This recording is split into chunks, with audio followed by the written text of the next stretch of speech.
Good morning mga pare koy, for today's video. Tere, samahan ninyo kami, baybayin natin ang daan patungo sa New Clark City, mga perkoy. Ako'y namamangha sa daan na ito, gawa ng para kang nasa ibang bansa dahil ang lapad ng kalsada, bukod pa doon, nakaka-amaze.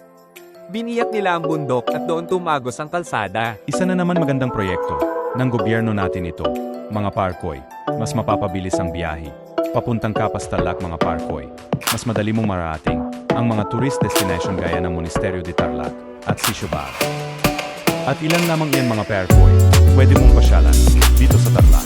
Kung trip mo naman kumain parkoy at magandang view sa gabi, ay suggest puntahan mo ang longest trip park sa Bueno Kapastalak Parkoy. At ayon sa balita mga parekoy, hindi lang magiging event, paalong pambansa ang pwedeng gawin sa New Clark City mga parekoy.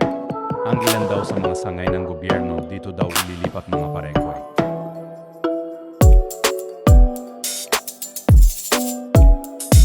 Sa susunod na balik ko dito mga perkoy, dalhin ko ang drone natin, para mas makita ninyo mga perkoy, ang